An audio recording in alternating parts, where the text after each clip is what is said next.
When you look at this world that we're in, like you said, like it bothers you sometimes the way we treat animals or we treat each other. What do you make of what's going on in the world right now? Are you hopeful? Are we going to make it? What do you see? I see some people are going to do just fine, but I think the majority are going to be in for a big wake-up call.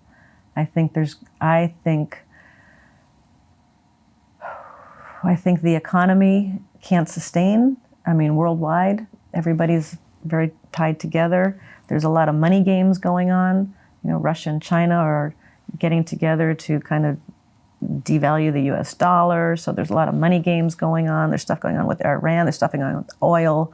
But the economy in the US right now is a mess. The economy in most major countries is in a really bad shape. And at some point, it's got to give. And when it gives, I don't know what that looks like when it gives. When it gives, do the banks all shut down? People don't have access to money? Do products stop becoming available?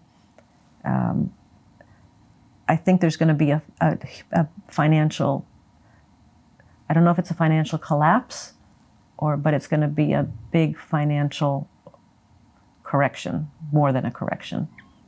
And I think a lot of people who have nothing outside the banks are going to be in dire straits. Unfortunately, I can see civil unrest. Right now, you know, this is one of the reasons we speak out as much as we do. It's like there are things you can do to prepare if this were to happen. And maybe there's a technology, something's going to come along. I am the eternal optimist, so for me to talk this way is very different. Maybe there's a technology that's going to come along that's going to change things. It's going to somehow turn it around, or maybe something that isn't invented. I don't know. I always have that optimistic viewpoint. But you know, people right now, I mean, we have gold and silver because if the banks shut down, we can trade gold and silver for goods and services. That's one little thing you can do. That's why we buy real estate. Real estate is outside the banks, right? So there's things people can do to prepare. I think most people think, oh, it's going to be okay. The government will take care of us. Oh, everything, they'll fix it.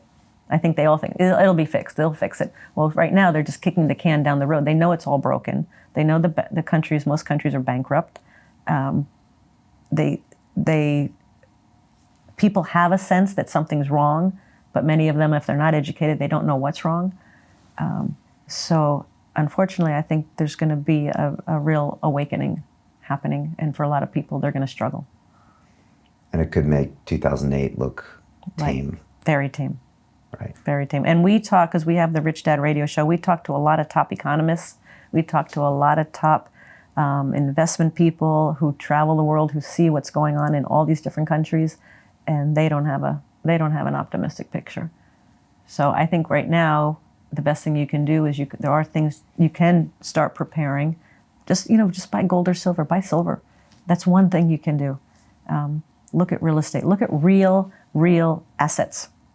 I have a friend who's buying wood. He's buying a tree farm because you're going to need wood, right? There's all sorts of things. Think about what people are going to need if the bank shut down, and what can you deliver that's needed.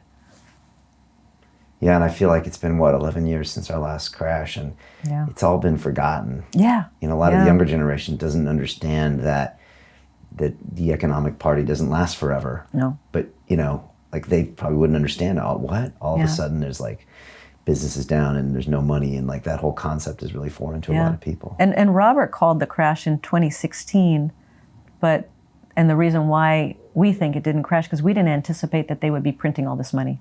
We never anticipated that. So it should have crashed back then had they let the markets just do what they needed to do. And I think that they should have let it crash because then it could self-correct.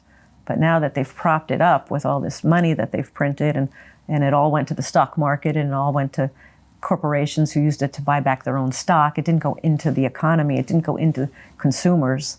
It has created this false bubble. And at some time, that bubble is going to burst.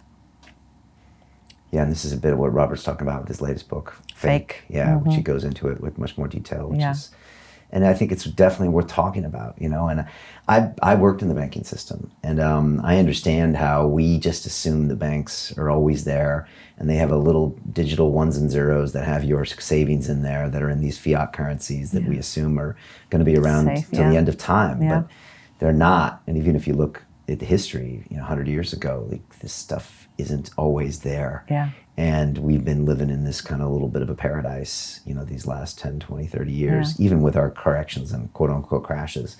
But if something big happens, like you said, I mean, the civil unrest is hard to even understand. And like you said, it's really not the rich people that are going to suffer. No, no, it's the middle class and the poor. Yeah. They're the ones that are going to feel the brunt. Job losses, businesses closing. Yeah.